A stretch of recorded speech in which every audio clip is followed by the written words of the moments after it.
All right, welcome back. In this second part, I was going to mention and tell you about the average value. So, how the mean value theorem for integrals equates to getting us the average value of a function. So, it turns out the average value is that sort of flat height that we were looking at before. They think of it conceptually as the average amount of area per unit. So to get that, we have this area. We have this accumulation over time, and we want to get how much area on average is in here per unit. That's what it means to have the average value. Now we can get that from this mean value theorem equation, so that's the connection. To give you a little more conceptual idea of it, think of this kind of smooth curve, like I mentioned before. Think of it as modeling something like maybe like a bank account or a stock or something that has some kind of value. The values go up and down over time, and they're not constant. So the function is modeling that, but unlike some functions where if it truly was a bank account, you could probably just get the amount of money that was in it every day. And what you would do to average it would be you'd add all the different amounts of money you had, and then you would divide them by the number of days you had. Now, the idea of doing the average value of a function is kind of the same concept, except the unfortunate thing about a continuous function is instead of having a few different values, you got infinite values you'd have to add up and then divide. So you'll see that the mean value theorem for integral equation can actually do this for you. These heights need to get leveled out, and whatever that level height is turns out to be the average value. So I'm going to take this equation, and basically that level amount, the y value that fulfilled the theorem, that's actually the average height or average value. So if I had lots of different amounts of money, like picture this was my bank account, and I got some money, I got some more, then I lost a lot of money, and then I gained some back. If I wanted to know what was the average amount over time, well, I can't add up all these infinite dots, but what I can do is integration essentially adds up all this stuff for you. So it accumulates across this interval. Now I'd have to divide by however many spots I had. Since I have infinite spots, the division can actually be handled by this formula. So what do I want to divide by? I want to divide by how long this was happening. So basically the formula I'm going to show you is a fancy calculus way of adding and dividing. When you find an average for a finite list, that's what you would do. You'd add up all the stuff and divide. So if I wanted the average amount of my bank account, I could just add up what I had every day and divide by the number of days. If I have a smooth continuous function modeling it, like I might, for a bank account or a stock or something in nature, like I'll do an example of population. If I had some smooth curve doing this, essentially adding up and dividing is equivalent to doing the integral and then dividing by the interval that I'm on. So I can rearrange this equation. So I'm going to show on the board behind is basically if I want that height, that red line that is the average height, I can solve for it by dividing over this quantity. What is this thing, this f of x star, that average height? Divide this on over and you get the formula. So here's my picture again from last time. If my bank account had all those blue values, that red line would actually be the average value. That red line would be the amount of money I had on average at any given time. So think about that. Like, if my money goes up, my money goes down. On average, that's what I have if you spread out evenly every day. So to calculate the average value, the formula is actually pretty easy. I took that equation from the mean value theorem, just divide over that b minus a. If you divide both sides by b minus a, I get that f of x star. That f of x star is the average height. The average height is the average value of the function. So what's the average value of the function?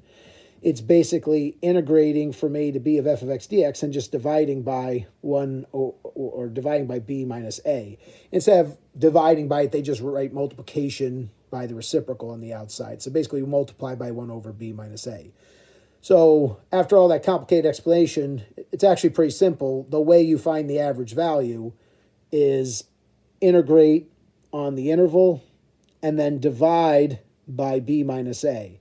So if you follow this formula, and this basically matches the more elementary school way of doing averages, because averaging, as I said before, you basically add and divide. How can you do that infinitely? Well, you know, if you don't have 30 days, but you're changing your money at every instantaneous moment, calculus does that for us. The integral adds up all the y values through the accumulation under the function, and then the 1 over b minus a basically divides by the amount of time we were doing it. So it's really a fancy way of adding and dividing like you would for a regular average. So if it's a continuous function, you just have to integrate and just multiply by that 1 over b minus a. Now, one thing to note is that a lot of times when we were integrating a derivative. For this formula, notice we're not integrating the derivative, we're integrating the function itself. So if you want the average value of a function, integrate the function itself on the interval and just throw that 1 over b minus a on it. All right, so now let's do some examples. These are more going to be the typical kind of AP question you would see. But first, let me give you this. So this just says the definition of the average value. If f is continuous on a closed interval AB, then the average value, aka the mean value, hence the name mean value theorem for integrals, the mean or average value of f, which is basically the average y value that you get on that interval, is defined this way. So the average y value, or the average output, or the average of the function, is just integrating the function on the interval and putting this little 1 over b minus a on it. So a little complicated to explain the whole thing, but the formula is actually really simple. Now, like anything on the AP exam, they don't give you this formula. You have to know that if they want the average value or the mean value, that it's this equation. But I don't think it's really that bad to memorize, because it's really just integral with a 1 over b minus a on it. So let me show you a couple examples. I'll end up doing both, but one of them I'll explain through. The other one, I'll ask you to pause, see if you can try it. I obviously, you're on the other side of a video. I can't control what you do, but I will show the solution to the second one as well. But the second one is what I would have given in class to see if you knew what you were doing. Now, you can use the calculator for these. On the first one, I didn't really need the calculator, though I did verify on the calculator. So hopefully, like I said, trying to avoid errors on this as much as I do in class. It's a little easier on a video because I have more time to prepare. I'm not doing it on the spot. But I did do the first one out by hand, but you can use a calculator to evaluate the integral if you have a calculator available to you. All right. On the second one, you need a calculator. Well, I guess you don't absolutely need it, but it makes it a lot easier. All right. So here's a typical problem. Find the average value of the function f of x equals x to the 1/2. That's the square root function on the interval 1 to 4. So it's sort of the function I was working with before. So what is the average height? Now, the height of the square root function clearly changes. Square root of 1 is 1. Square root of 4 is 2. So it ranges from 1 to 2 in its y values. But what's its average value? Even though it's on the increase, it's changing on average. What's the average height of the function? Well, we can find that. So I will show you. All we have to do is use that formula I just gave you. And since we're given the interval and we're given the function, it's pretty easy to do. All right, so I'm going to move some stuff around here. Let's get the problem out of the way. And I'll show you the solution.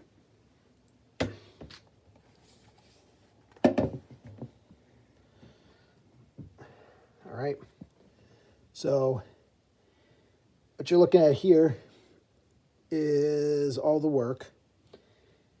It says on the top, just reiteration of the problem, find the average value of f of x, which is x to the 1/2 on 1/4. I wrote the average value function, or average value formula. I do 1 over b minus a, then go from a to b of f of x dx. So b minus a is the interval, so I did 1 over 4 minus 1. I want to integrate on that same interval from 1 to 4 of the function. Now, if you got a calculator on you, you could just throw all this in the calculator and jump down to the answer. I showed it out by hand because I guess it's worth seeing, in my opinion. When you integrate, you get the antiderivative. Remember to add 1 and then divide by the new power. So the antiderivative of x to the 1/2 is x to the 3/2 with that 2/3 on the outside. Since the 2/3 is a constant, I joined it with that 1/3 for a total of 2/9, multiply them together. I then evaluate the 4 and the 1 in the function. So I have to put in 4 to the 3/2 and 1 to the 3/2. I did those with that calculator because the 3/2 power means to square root it and then cube it. So if I square root 4, I get 2, and cubing 2, I get 8, and then 1 square rooted is 1, cubed is still 1. So I was able to get this quantity, which is 7. The front's 2/9, so I get 7 times 2/9, which is 14/9, or on average 1.5 repeating. So I put the decimal just to show what the average value was. So although the y value is changing on the square root function, on average, overall, if you averaged it up or flattened out the function, what value would it take? Its average height is 1.5 repeating, or 14/9. Right, so it's really just plugging into that formula, evaluating, and if you have a calculator, you actually just need to know the formula, and you could skip ahead right to the answer. All right, so that's doing a typical average value problem. So I said I would give you the one to try if you're interested in seeing if you can get it on your own. Here we have a population equation. So people might be interested in, what's the average population of this town? The town's named Bigny, so it seems like a coincidence. I feel like I've heard that name somewhere before. So in this town of Bigny, the population's modeled with this population equation. So basically P of t gives me the population at any time. It's a model. Now the population of the town is changing. This is actually kind of an exponential growth formula. So it looks like people are, even though some people probably move out of Bigny, some people move in, overall Bigny is growing. So since that is the population, they want to know basically what's the average population of Bigny from the year 2012 to the start of, from the start of 2012 to the end of 2016. T is in time in years from 2010. So think of 2010 as time 0, all right? So if you want to see if you can do it, take a moment and see if you could find what is the average population of Bigny from the beginning of 2012 to the end of 2016.